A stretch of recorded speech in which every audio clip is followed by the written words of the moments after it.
नहीं समझ में, अभी नहीं समझ में। समय क्रॉस हो जाने तो, निकल जाने तो फिर समझ में आएगा। ये बार बार आपको अवसर नहीं मिलेगा। जो जगाया जा रहा है ना रोज, ये जगाया जा रहा है। खूब सोना, जगाने वाला नहीं मिलेगा। समय का इंतजार करो। आज जो तुम गुमान करते हो, आज जो तुम मनमानी करते हो, एक दिन तुम्हें रुलाएगा। ये मनमानी एक दिन तुम्हें पश्चाताप की आग में जलाएगा, क्योंकि यहां जो तुम्हें प्यार करेगा वो तुम्हारा शोषण करेगा। ध्यान रखना, तुम्हारी वृत्तियों का, तुम्हारे धर्म का, तुम्हारी आस्था का खिलवाड़ होगा। अगर भगवान कृपा कर रहे हैं तो निकल चलो, मान लो हमारी बात। छुप छुप के मन को गलत मार्गों में ले जाने की वृत्ति, ये तुम्हारे लिए हानिकारक होगी।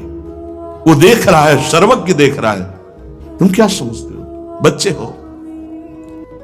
बच्चों को जैसे मल भरे बच्चों को गोद में लिया जाता है तो मां की करुणा होती, ना कि बच्चे का गर्व का विषय कि वो कुछ है इसलिए गोद में ले रहे। ऐसा नहीं, तू बच्चा है इसलिए गोद में ले रहे। अगर पिता मां घुटने के बल होकर के तुम्हें पीठ पे चढ़ा रहे हैं, तुम्हारे साथ घोड़ा घोड़ा बन के खेल रहे, तो वो ऐसे नहीं, वो तेरे लिए उतरे हैं, वो तेरे लिए घोड़ा बने हुए हैं। मेरा बच्चा, पर बच्चा समझता है कि जैसे मैं वैसे ही है। नहीं, बहुत सावधान। समय है, समय बहुत बलवान होता है, वो आपको शिक्षा दे देगा।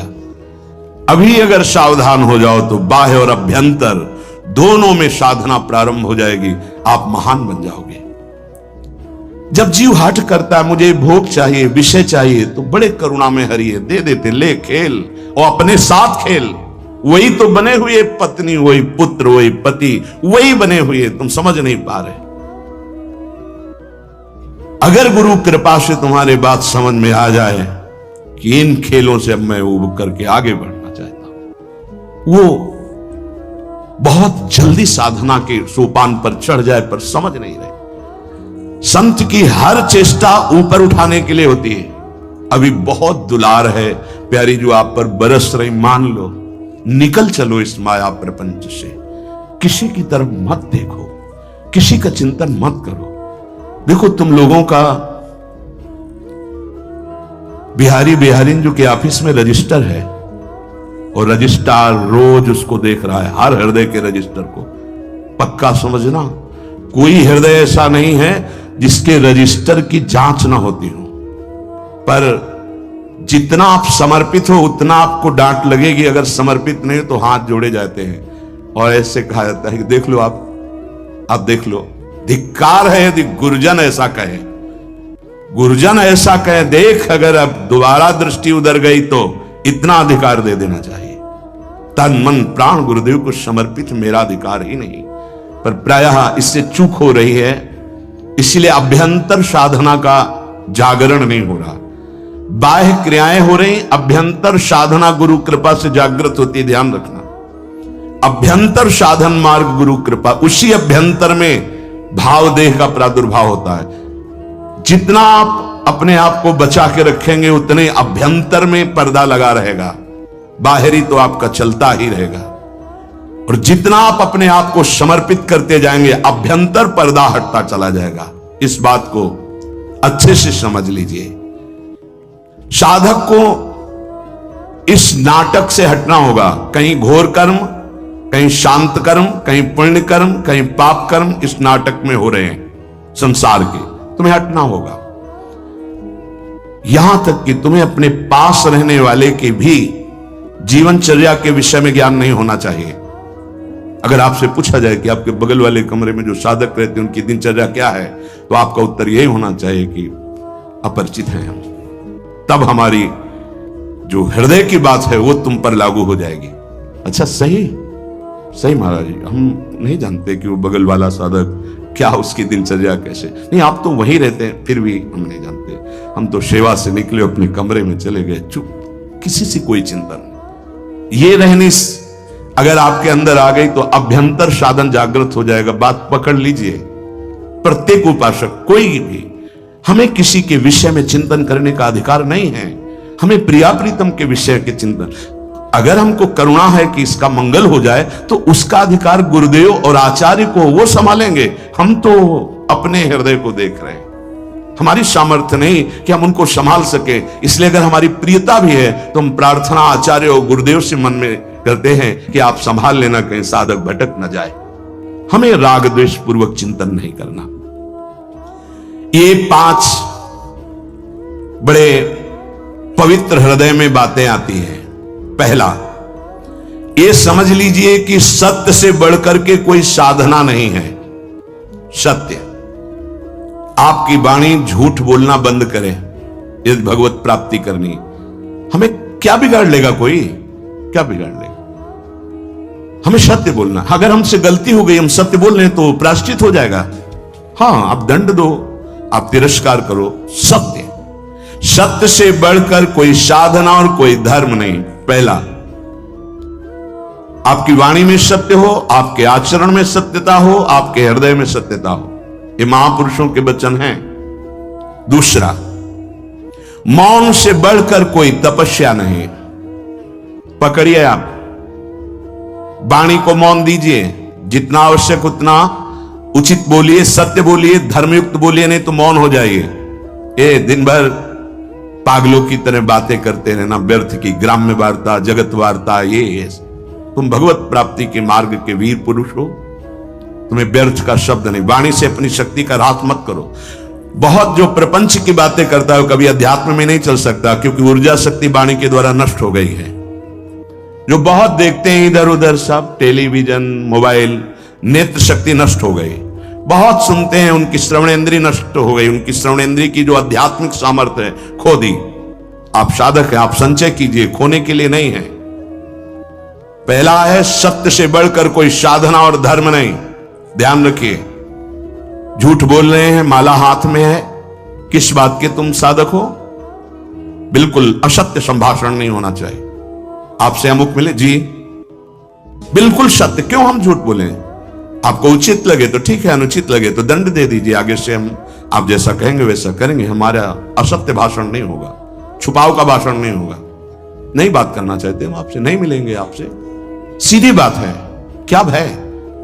चाहे गृहस्थ में हो चाहे विरक्त में हो, झूठा बोलने की क्या जरूरत? बोले नहीं, व्यापार में बोलना पड़ता है। क्यों बोलना पड़ता है? सब कोई जानता है व्यापार मुनाफे के लिए किया जा रहा है। तुम्हारा नौकर थोड़ी कोई, उसके परिवार है, उसका व्यापार है। 100 की चीज वो 100 में देगा। तुम्हें गरज हो तो लो, नहीं तो ना लो। वो कह रहा है 125। झूठ बोलने की जरूरत क्या है? सत्य बोलिए। तुम्हारी सत्य वृत्ति ही तुम्हें सुखी कर देगी, तुम्हारे कुल परंपरा को सुखी कर देगी, तुम्हें आनंद प्रदान कर देगी। क्यों झूठ बोले? कहां झूठ की बात है? जहां झूठ की बात है वहां अशांति है, चिंता है, शोक है, भय है, मृत्यु है। जो सत्य है वो अमृत है। भगवान को सत्य नारायण कहते हैं। सच्चिदानंद रूपाय, सच्चित आनंद रूपाय। सत्य छोड़ दोगे तो बचा क्या तुम्हारे पास? क्या पहले व्यापार नहीं होता था क्या? सब झूठ ही बोलते थे क्या? केवल झूठ ही लेना, झूठ ही देना, झूठ ही भोजन, झूठ चबेना। क्या बचेगा तुम्हारे पास? दूसरा, मौन। मौन से बढ़कर कोई तपस्या नहीं। वाणी के वेग को रोकिए, मौन रहना सीखिए। आवश्यक है तो बोलिए, नहीं चल दिए, हमें क्या मतलब है? आप नाराज ही तो होंगे, लेकिन हम सत्य पे चल रहे हैं तो आपके हृदय को चाहे जितना तापित होकर के हमारे प्रतिकूल सोचे, सामर्थ्य नहीं कि हमें प्रतिकूलता दे सके। तीसरा, नाम जप से बढ़कर कोई यज्ञ नहीं, कोई साधना नहीं। परम सत्य भगवान का नाम है। बहुत अमृतमय वचन बाबा बोल रहे हैं। सत्य बोलना, मौन रहना सबसे बड़ी तपस्या, और नाम जप परायण। इससे बढ़कर कोई यज्ञ नहीं, कोई साधना नहीं। यज्ञानाम जप यज्ञोस्मि, भगवान बोले। चौथा, विचार से बढ़कर कोई ज्ञान नहीं। एक भी कदम रखो विचार पूर्वक। किससे मिलना है, क्या पाना है, कैसे चलना है, विचार पूर्वक। पशु बिना विचारे जे करें ते पाछे पछताएं, काम बिगाड़ो आपनो जग में होत हंसाए। विचार पूर्वक हर कार्य कीजिए। विचार ही नहीं, क्रिया कुछ हो रही, विचार कुछ हो रहा है, ऐसे नहीं। हर काम, और जिधर कदम बढ़ा दो फिर लौटाना नहीं। ये नहीं आज ऐसे, कल ऐसे, परसों ऐसे नहीं। एक पद्धति से चलो, विचार पूर्वक चलो। कदम रख दिया तो बिल्कुल परिपक्व कदम रखा, 4 दिन बाद उसको फिर पीछे हटा के फिर ऐसा नहीं, बार बार नहीं बदलना, बार बार हमें को साधन नहीं बदलना, बार बार स्थान परिवर्तन नहीं करना, बार बार साध्य को नहीं बदलना, बार बार गुरु को नहीं बदलना। बहुत जल्दी सिद्धावस्था आ जाए, जो हमारा आसन है उस आसन पे वही परिपक्व अवस्था आ जाएगी, भजन के परमाणु आ जाएंगे। बहुत सावधानी, विचार पूर्वक आपका खान पान, व्यवहार, चलना उठना, बैठना, बोलना सब विचार पूर्वक, विचार रहित नहीं होना चाहिए। 5वां, भोग और जन समुदाय। जैसे सर्प के संग से आप डर रहे हैं, ऐसे डरना चाहिए उपासक को। संग को भुजंग के समान समझे। किसी से भी बात करो, अगर उसका कल्याण करने की भावना नहीं तो बेमतलब तर्क विवाद, तब लगता है अपने आनंद को छोड़कर क्यों बात करें। प्रभु ने सेवा दी है, इसलिए यह बात करने का समय नहीं रह गया। कोई बिरला पिपासु आता नहीं तो सब ज्ञानी, सब चतुर, सब भगवत प्राप्त ऐसे ही प्राय मिलते। साधक तो बहुत भाग्य से मिलते हैं। कोई बिरला साधक आता है तब हृदय प्रसन्न होता है कि सच्चे मार्ग से चलना चाहता है। नहीं, अहम की ऐसी बरसात हो रही है, कुछ नहीं। जब उनको तो वो कुछ नहीं है, न ज्ञान है, न भक्ति है, न अष्टांग योग है, कुछ नहीं, अहम। बच्चों, प्रार्थना है, अपने लोगों को सेवा मिली तो ठाकुर जी जाने। संग से भुजंग के समान डरो। किसी से बात करने से डरो, किसी से मिलने से डरो, किसी से मित्रता से डरो। डरो। एकांत सेवन अमृत, समाज सेवन मृत्यु। जब तक भगवत साक्षात्कार ना हो जाए, उपासक को इस बात से बहुत डरना चाहिए। नेत्र झुके हुए, वाणी मौन, अपने लक्ष्य पर दृष्टि, भगवत साक्षात्कार। आप चाहे जैसे नचवाओ, आपकी इच्छा की बात है। क्योंकि भुने हुए चने को चाहे जितना खाद पानी लगा दो, उसमें अंकुरण नहीं होने वाला। भुना हुआ चने के समान जब मन हो जाए, वो तब भगवान जो सेवा देते हैं वो बात अलग है। उपासक को बिल्कुल सावधान रहना। इस बात पे हमारी बहुत ध्यान दीजिए, नहीं बहुत पश्चाताप होगा, बहुत जलन होगी, बहुत हानि हो जाएगी। यहां किसी से किसी भी प्रकार का धार्मिक, भागवतिक, प्रापंचिक कोई संग न किया जाए। हमारी बात मान लेना। चाहे स्त्री शरीर हो चाहे पुरुष शरीर हो, हमारी प्रार्थना मान लेना। ये हृदय की बात कह रहा हूं। जब तक भगवत साक्षात्कार ना हो तो व्यवहारिक तो जाने दो, परमार्थिक और धार्मिक संबंध भी हमें स्वीकार नहीं करना। क्योंकि किसी भी तरह से हमारी वृत्ति चुरा न ली जाए। हमारी वृत्ति केवल हमारे आराध्य देव में रहे, बस। असंगोहम पुरुषा, मान लीजिए, मान लीजिए। इसी से परिपक्व अवस्था आती है। भोगों का त्याग और संग का त्याग, बाबा कह रहे हैं 5वीं बात है।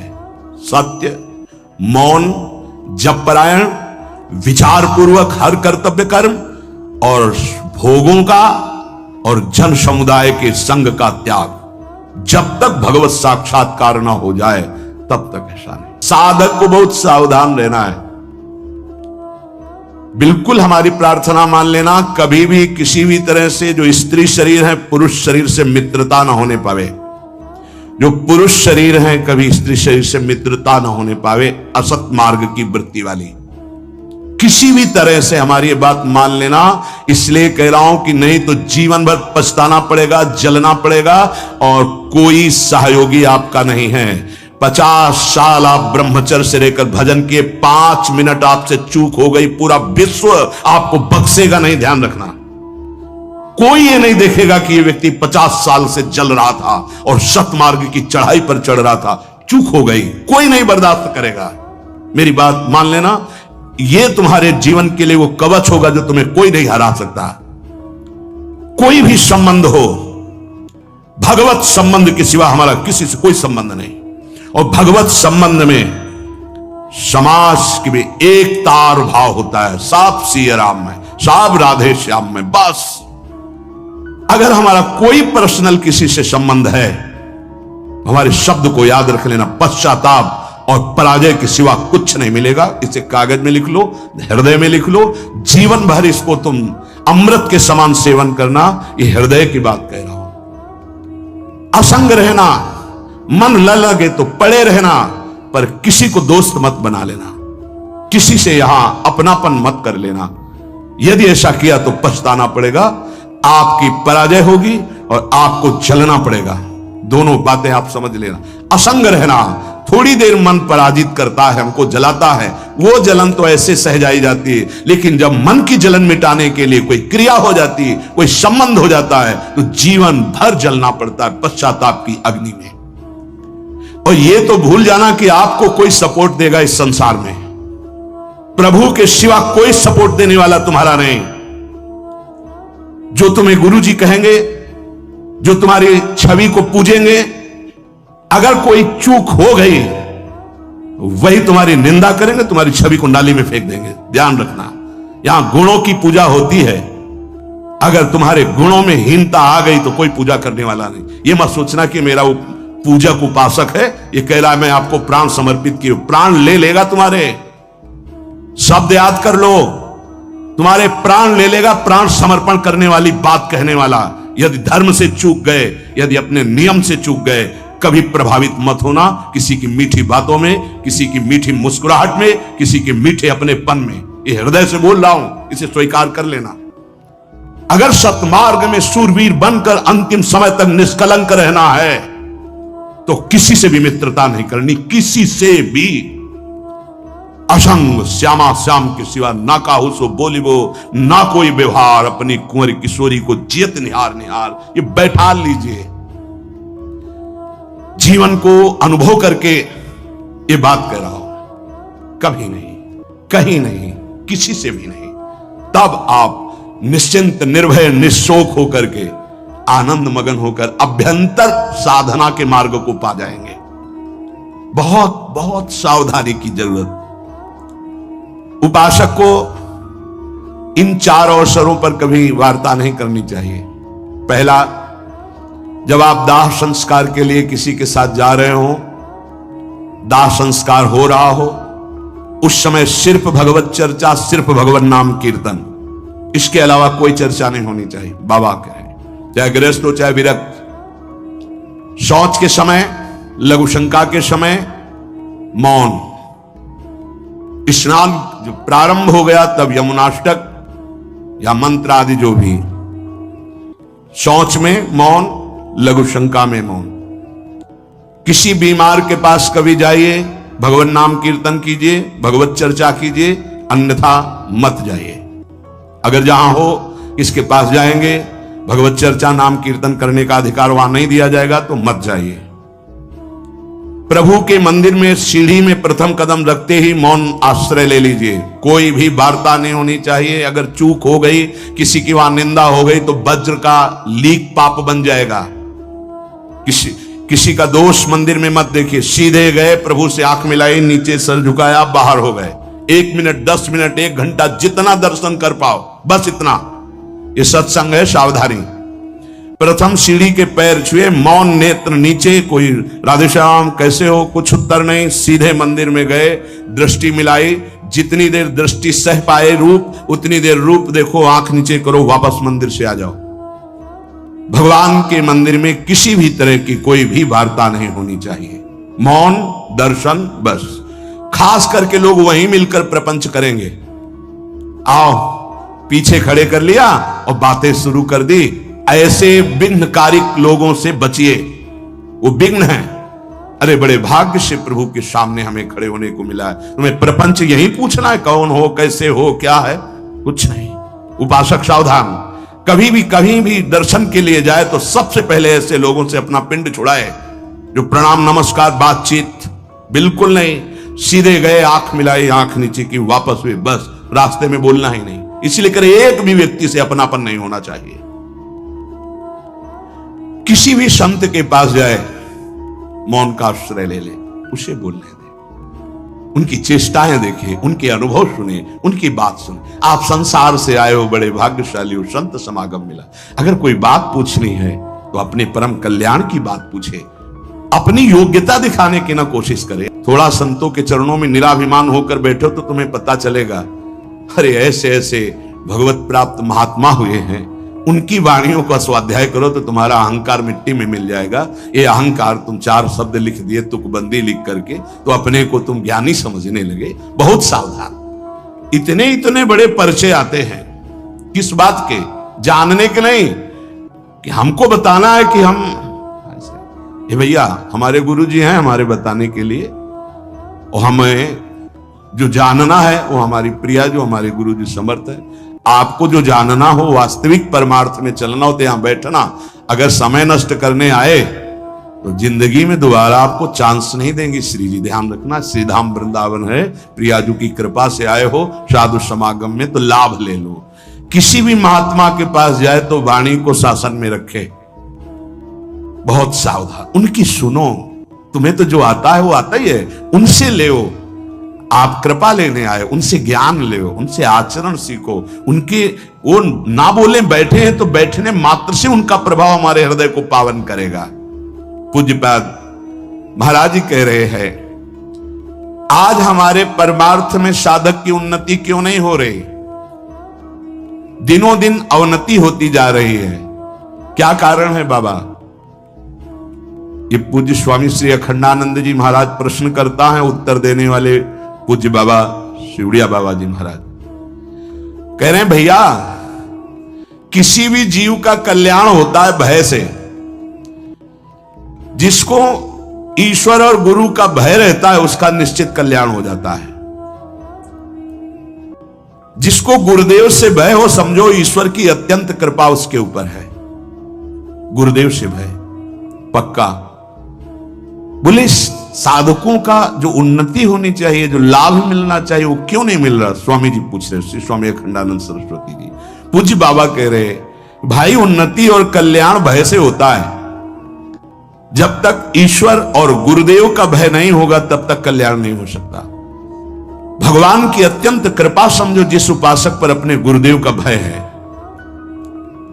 होना चाहिए, होना चाहिए, गुरुदेव से भय होना चाहिए। जिसको अपने गुरुदेव से भय लगता है उसके द्वारा अपराध बनने की संभावना बहुत कम होती है, क्योंकि डर लगता है कि गुरुदेव सब कुछ जानते हैं, सर्वज्ञ हैं, वो जान जाएंगे, हमारी गलती को जान जाएंगे, फिर हम उनके सामने क्या उत्तर देंगे। हमारा मन भयभीत होकर सतमार्ग में चलता है। गुरुदेव अल्पज्ञ नहीं है, वो सर्वज्ञ है। जिसको ये पता है कि मेरे गुरुदेव साक्षात मेरी लाडली हैं, परब्रह्म है, उनसे क्या छुपा हुआ है, कैसे अपराध बन सकता, कैसे मन डर जाता है, मन डर जाता है। क्यों ऐसा? क्यों? क्योंकि अस्तित्व तो नहीं है, हमारा अस्तित्व तो वो है। ऑफ, पूरी बिजली ऑफ, क्या करोगे? उनके हाथ में बटन है, ऑन तो लाइट प्रकाश सब चल रहा है, ऑफ तो इसमें जनरेटर साइड वाला काम नहीं करता। ये सीधे गुरु कृपा ही केवलम। इसमें ये नहीं कि किसी दूसरे से जाके हम कृपा कि कोई और सिद्ध हो और हमारे हृदय को ऑन कर दे, वो केवल गुरुदेव से ही होगा। इसलिए केवल गुरुदेव, दूसरा नहीं। गुरु सेवा तज करें जे बान, यह है अधर्म यह है सभान, कान न रसिकन मेरा है। अगर गुरु से विमुख बात हृदय में आ गई तो जीवन का क्या सार। जीव यदि निर्भय होना चाहता है तो उसे भगवान श्री राम जी ने परशुराम जी से कहा, अभय होए जो तुम्हें डेराई। महाराज वैसे तो काल भी सामने हो ललकार दे तो रघुवंशी कभी कदम पीछे नहीं रखते, पर अगर तुमसे डर जाए तो अभय हो जाए। तभी तो उनके होश खराब हो गए कि ये कौन है जो ऐसी प्रवीण वाणी बोल दिए। होगा, मुझे संशय हो रहा है, आप इस धनुष में प्रत्यंचा चढ़ाइए, क्योंकि साक्षात भगवान श्री हरि का धनुष देत चाप आप ही चले गए हो, और ये तो वही है जिनका धनुष है। फिर चरणों में प्रणाम करके, अभय हो ये जो तुम्हें डेराई। वही निर्भय हो सकता है जो गुरुदेव से भयभीत रहता है। बहुत लोग तो निंदा और पाप में फंस जाते हैं इस मार्ग में चलने वाले, क्योंकि उनको भय नहीं होता। अरे बड़े कृपालु, बड़े कृपालु, बड़े सर्वज्ञ, बहुत सावधानी से एक एक चेष्टा देखी जाती है गुरुजनों की। त्रिकालज्ञ सदगुरुदेव भगवान एक एक चेष्टा देख रहे हैं, एक एक चेष्टा। पर वो जैसे मां है अपने बच्चे को दुलार ही करती, डांटना भी दुलार ही कहा जाता है। ईश्वर का भय उतना काम नहीं करता। क्योंकि ईश्वर कभी डांटने तो आएंगे नहीं ना। अरे लेकिन गुरुदेव कब है? क्योंकि उनके सामने दृष्टि पड़ना है, वो छुएंगे, वो देखेंगे, वो बोलेंगे तो उनको पता चल जाएगा। गुरुदेव से भय ज्यादा है, ईश्वर से भय कि क्षमा कर दो प्रभु, हो गया। ना वो बोलेंगे ना वो डांटेंगे, लेकिन वहां डांटना बोलने की क्या बात है, वहां तो दंड विधान लागू हो जाएगा। ये जो साधक गुरुदेव से भयभीत नहीं होते, वो लोक निंदा, समाज निंदा में, पापाचरण में उतर जाते हैं। उनको कोई डर नहीं होता क्योंकि डांटने वाला कोई नहीं है। माया गिद्ध बना देगी। गुरुदेव की कृपा से ही कोई सिद्ध होता है, नहीं तो माया रौंद देगी। बाबा कह रहे वो लोक में, निंदा में और पाप में फंस जाता है क्योंकि गुरुदेव का शासन नहीं। ईश्वर का भय दूसरे नंबर पर, गुरुदेव का भय पहले नंबर पर। जब गुरुदेव का भय रहता है तो लोक और परलोक दोनों मंगलमय हो जाते हैं। अब जिन्होंने गुरुदेव नहीं बनाया है तो ईश्वर का भय स्वीकार कर लो। भगवान सर्वत्र देख रहे हैं तुम जो भी कर रहे हो, और हिसाब भी वही करेंगे। शरणागत का, भक्त का, शिष्य का हिसाब भगवान के हाथ में नहीं, ध्यान रखना, गुरुदेव के हाथ में है। भगवान उनके हाथ में है, आराध्य देव गुरुदेव के हाथ में है। गुरुदेव के हाथ में हमारा पूरा जीवन और पूरा हिसाब है। मनमानी आचरणों से कभी श्री जी तुम्हें अनुभव में आएंगी, खत्म खेल। जैसे गुरु की सीमा में रह जाता है तो रोज आनंद, रोज अब उसको वैराग्य लगता तो लगता मेरा वैराग्य नहीं, नहीं आपका वैराग्य नहीं, आपका अनुराग नहीं, ये गुरु प्रदत्त है, गुरु कृपा प्रदत्त है। अगर सीमा उल्लंघन किए तो आपको पता चल जाएगा कि आपका कनेक्शन हटा तो आप में वो वस्तु ही नहीं है। जिसको जहां भी परमार्थ का अनुभव हो रहा है गुरु कृपा से हो रहा है, और गुरुदेव से भयभीत रहना चाहिए। गुरुदेव की आज्ञा का उल्लंघन न हो। गुरुदेव हर समय हमें देख रहे हैं, डरना चाहिए। अगर डरपोगे तो माया तुम्हें निर्भय कर देगी, पक्का। एक बार परिक्रमा लगा रहे थे गुरुदेव भगवान, तो एक दृश्य हमने देखा था। जब बाहर भ्रमण, कबीर पंथी महात्मा, उनका नाम बहुरंगी बाबा गांव के लोग कहते थे। बहुत रंग के कपड़ों को जोड़कर वो पहनते थे, तो गांव के लोग एक अलग नाम रख देते हैं। गुरु नाम अलग होता दिया हुआ और गांव के लोगों का नाम अलग होता। तो बहुत रंग के कपड़े पहने का उनको बहुरंगी बाबा कहते थे। बड़े ही हष्ट पुष्ट जवान से क्या अपराध बना ये कोई नहीं जानता, पर वो एक लठिया लेकर वो साहब साहब ऐसे जाते, वो धम्म से पीठ में मारते। वयोवृद्ध सन 25 बार ऐसा हो, और बस वो पीछे हटते, फिर जब ऐसे कहते फिर साहब साहब ऐसे। तो गुरुदेव खड़े हो गए, बोले अहो भाग, धन्याति धन्य उस शिष्य को जो अपने गुरुदेव के से, और उससे माया काल भी नहीं छू सकता। गुरु कृपा पात्र को काल भी नहीं। तो गुरुदेव भगवान एकदम प्रफुल्लित हो गए बात सुनते ही। आज हमारे हालत क्या है कि अगर गुरुदेव जरा सा कुछ कटु वचन कह दें तो बदल गए, स्वरूप ही बदल गया। मतलब निष्ठा ही नहीं है, भाव ही नहीं है, तो कैसे हमारी आध्यात्मिक उन्नति हो। संसार में 4 प्रकार के जीव होते हैं, प्रवाही, कर्मी, भक्त और ज्ञानी। पूज्य बाबा कह रहे प्रवाही वो होते हैं जो अपने अहंकार से राग द्वेष में बहते रहते हैं, उनको गुरु आज्ञा मानने की कोई भी श्रद्धा नहीं रहती, वो जुड़े भर हैं, करेंगे मनमानी। उनको कहते हैं प्रवाही, ये माया के प्रवाह में बहते चले जाएंगे। दूसरे होते हैं कर्मी, जो शास्त्र कह रहा है उसको वो करना, कर्म करना, ऐसा करना, ऐसा गुरुदेव कह रहे हैं ऐसा करो, वो कह नहीं वो ऐसा ऐसा, वो अपनी मान्यता के अनुसार कर्म प्रधान वो बने रहते हैं। गुरुदेव की आज्ञा कर्म बंधन से मुक्त करने की होती है। कभी कभी ऐसी आज्ञा होती है जिसको हम समझ नहीं पाते हो, हमारा उसमें परम मंगल होता है। हमारे और हमारे गुरुदेव के बीच में सिर्फ गुरुदेव ही है, हम भी नहीं हैं। इस बात को समझना, हमारे और हमारे गुरुदेव के बीच में सिर्फ गुरुदेव हैं, हम भी नहीं हैं।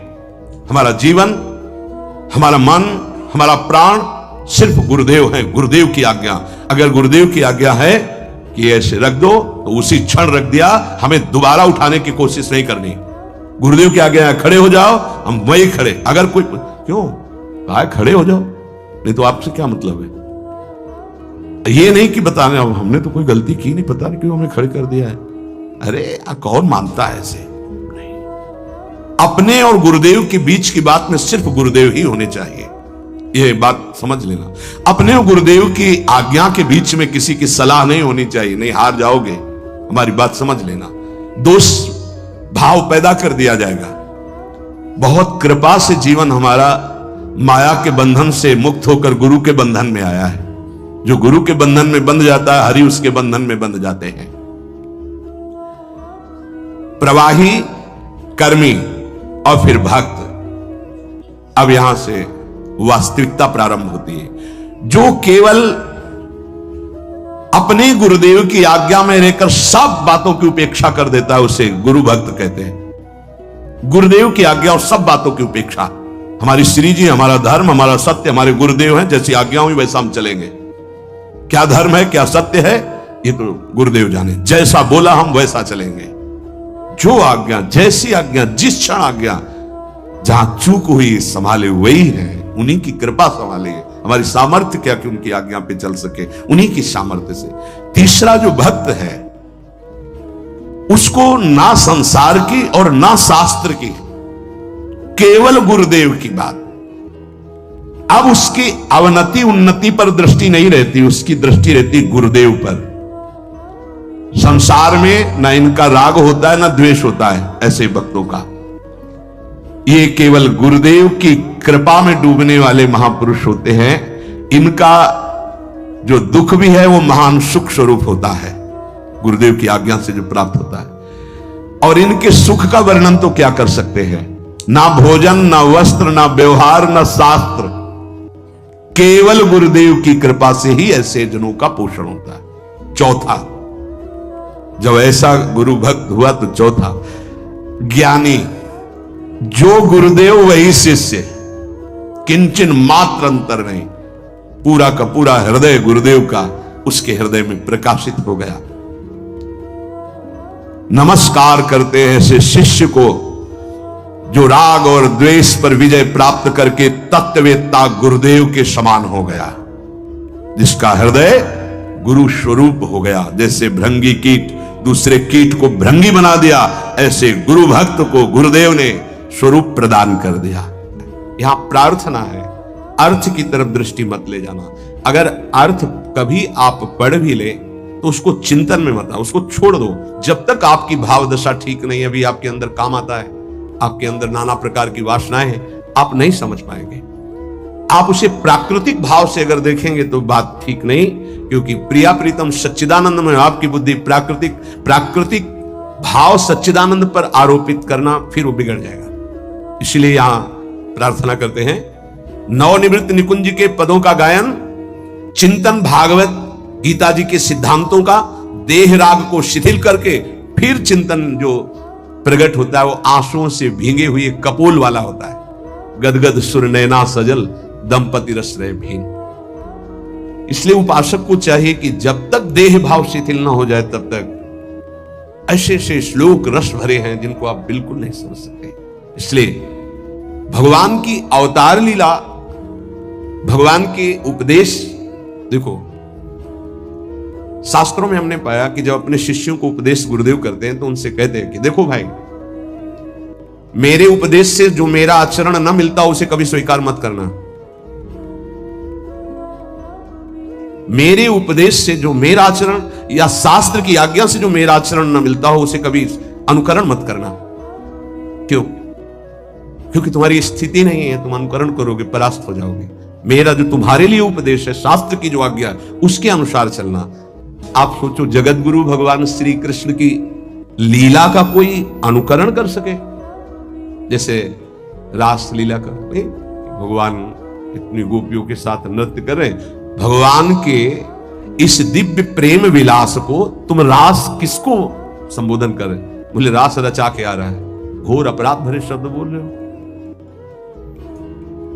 भगवान रास जो कर रहे हैं वो आत्म स्वरूप का विलास है, वो किसी व्यक्ति या स्त्री पुरुष का नहीं है।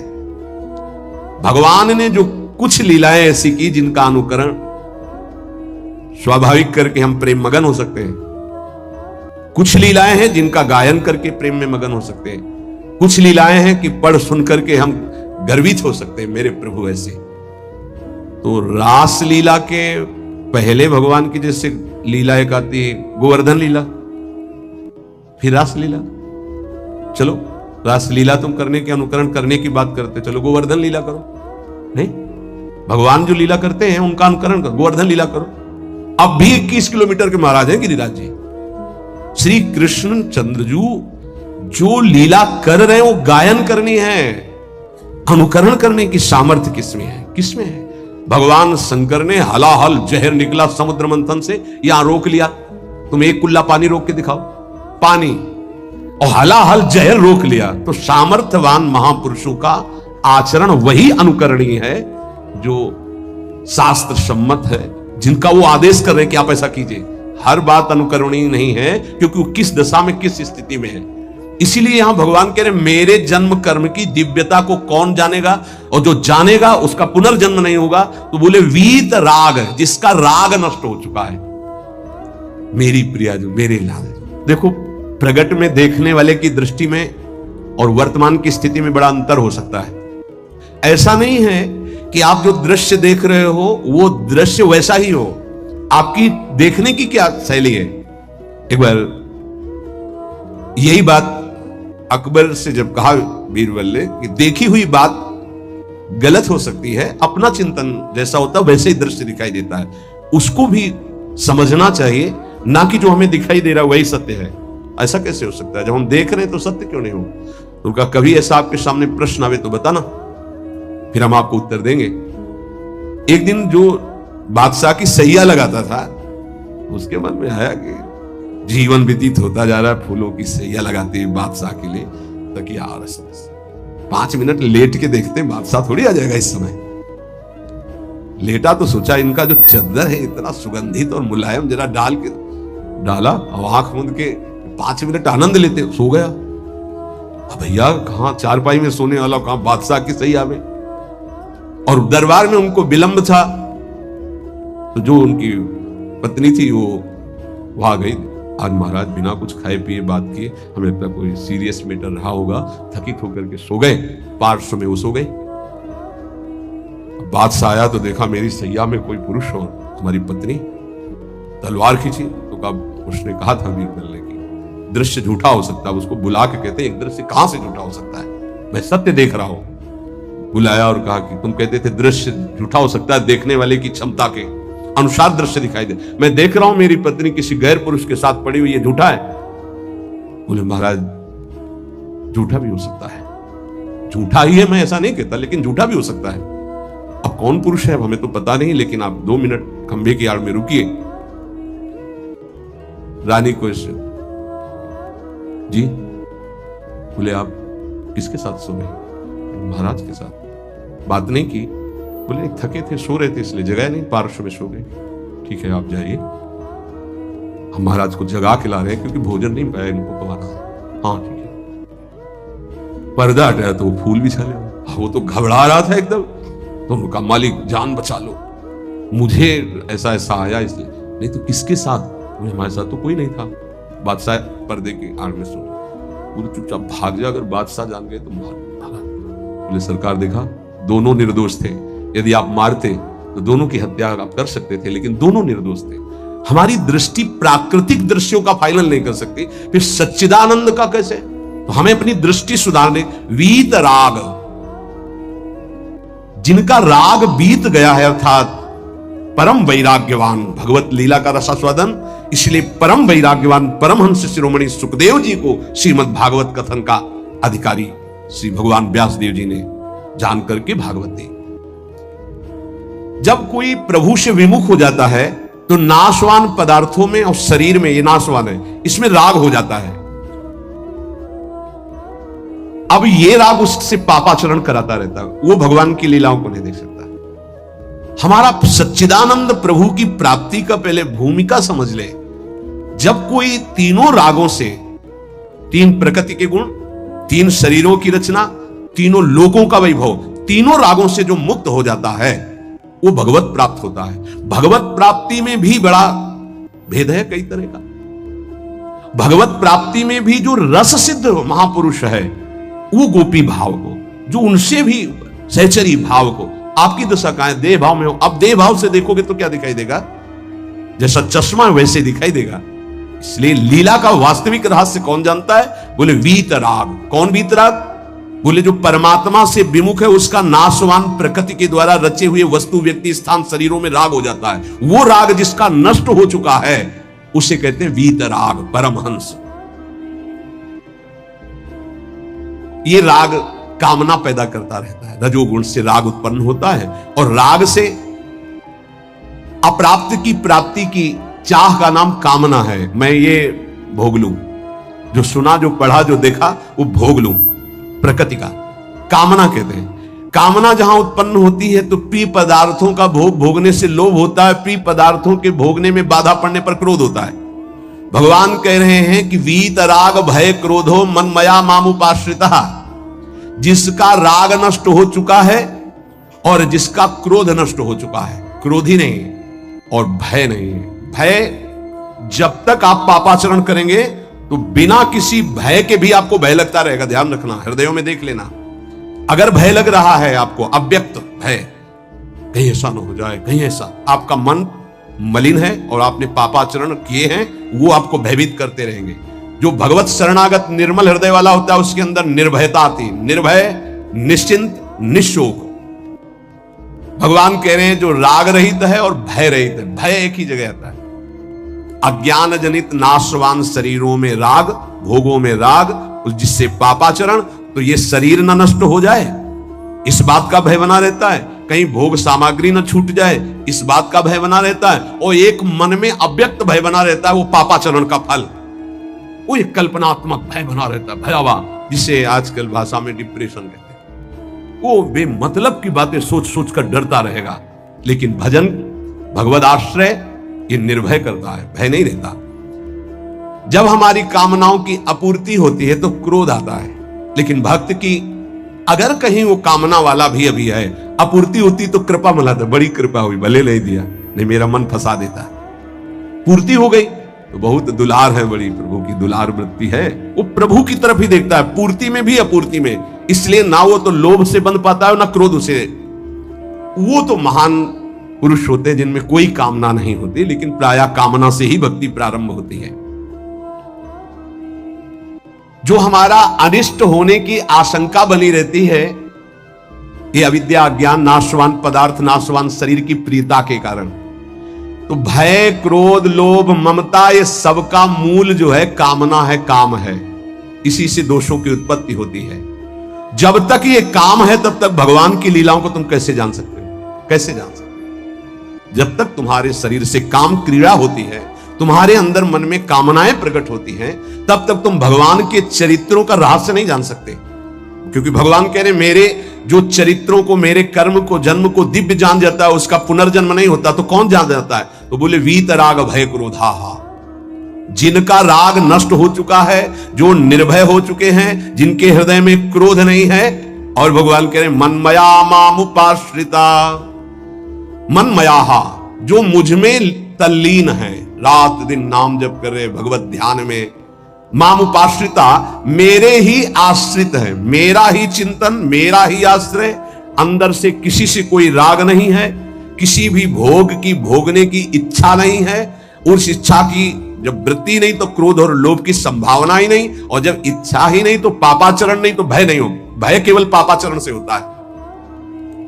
निर्विकार हृदय कूटस्थ स्वामी थे, हिमालय में भ्रमण कर रहे थे, एक शेर की गर्जना हुई, घुर्राता हुआ सामने आया तो छड़ी लिए हुए थे, पूज्य पादुड़िया बाबा का। ऐसे छड़ी लगा खड़े हो गए, बोले यार सुन, तेरा आहार अगर ये निश्चित हो चुका है तो तू गुर्रा मत, इसे खा ले। अगर आहार नहीं निश्चित हुआ है तो तू जा। वो चला गया। कितने निर्भय कि सिंह के सामने भी एकदम ऐसे, क्यों? क्योंकि वीतराग है, शरीर से राग नष्ट हो चुका है। श्री भगवान कह रहे कि मामुपाश्रिता। देखो बहुत सुंदर बात कह रहे, ध्यान देना। अपने लोगों का स्वभाव है बिना आश्रय के जी नहीं सकते। किसी न किसी का आश्रय, शरीर का आश्रय, रुपए का आश्रय, विपरीत शरीर का आश्रय, पद का आश्रय, विविध भोगों का आश्रय, नशा आदि का आश्रय, बिना आश्रय की जी नहीं सकता। आप ये समझ लो, ऐसी मान्यता हो चुकी है। और आश्रय अगर ये सब छोड़ दे तो अमर हो जाए। उसको लगता है मैं मर जाऊंगा बिना इसके, वो अमर हो जाए। यही माया का भ्रम है। किसी न किसी का आश्रय लिए रहता है, कभी भी वो आश्रय टिकाऊ नहीं है। ध्यान देकर देखिए क्या टिकाऊ है? मनुष्य शरीर टिकाऊ है? नहीं। Bank balance? नहीं। कोई पदार्थ पदवी? नहीं।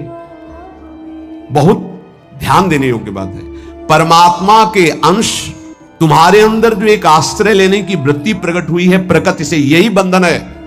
और इस बंधन को तुम तभी छुड़ा सकते हो जब प्रकृति को जिसने रचा उसका आश्रय ले लो, परमात्मा का, प्रभु का।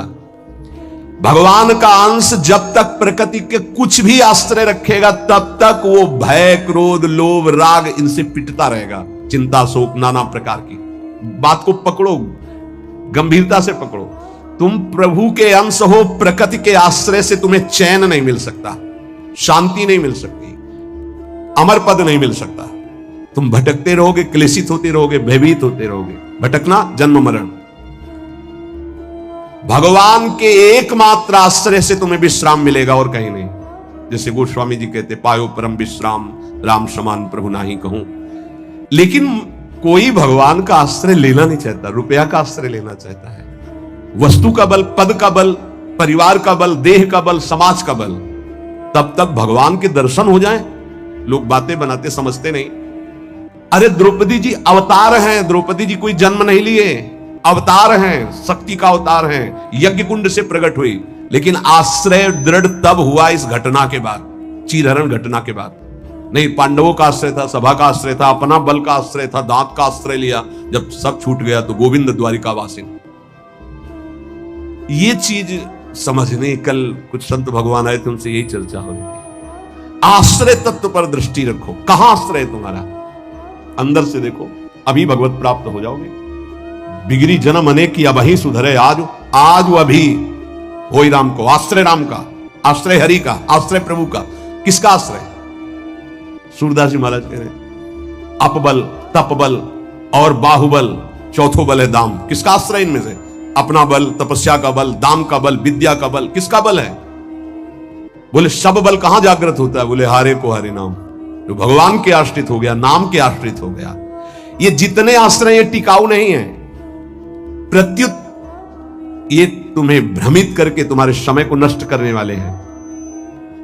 जिसने धन का आश्रय ले लिया पतन है, शास्त्र कह रहा है। क्यों पतन है? खूब बल आ जाता है अंदर, क्योंकि गलत आश्रय लिया ना धन का। अब वो मतवाला हो जाता है, शराब पीना, मांस खाना, व्यभिचार करना, ये उद्दंडता ही उद्दंडता आने लगती है। अब भगवत आश्रित और धन आ गया तो उसका धन दूसरी जगह जाता है, क्योंकि आश्रय सही है। अस्पताल खुलवा दिया, गौशाला, संत सेवा, गौशाला, नाना प्रकार की धार्मिक वृत्तियों के द्वारा दूसरों को सुख पहुंचाना। क्यों? क्योंकि आश्रय बढ़िया है। केवल धन का आश्रय है तो सब दोष आ जाते हैं। इतना ही नहीं, शुभ कर्मों का आश्रय बन जाता है, साधना का आश्रय बन जाता है। अपनी साधना, रोज परिक्रमा लगाता हूं, रोज ये करता हूं, ये करता हूं। देखो दिखाई दे रहा है भक्त, भगवान। भक्त का मतलब होता है भगवान का आश्रय। अब वो ये जो सत साधनाएं हैं, असत नहीं है, पर इनका जो आश्रय हो गया वो डायरेक्ट भगवान के आश्रय से हट। अब हमारी टांगें मजबूत हैं तो हम परिक्रमा लगा रहे हैं, कल टांग टूट गई तो आश्रय भगवान का, उनके आश्रय से भगवत प्राप्ति होगी, कोई इनके आश्रय से थोड़ी।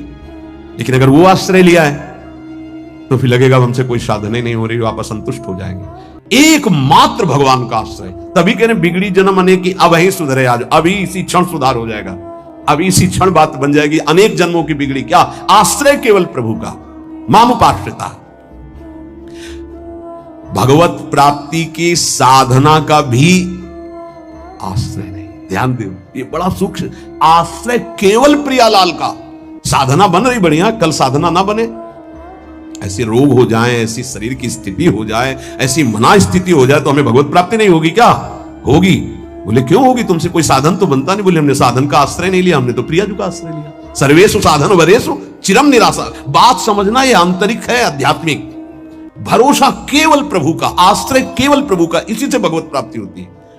पूर्व में जब प्रथम बोलना शुरू हुआ था मुरारी से, उनसे यही आश्रय तत्व पर केवल चर्चा होती थी। आश्रय को समझिए।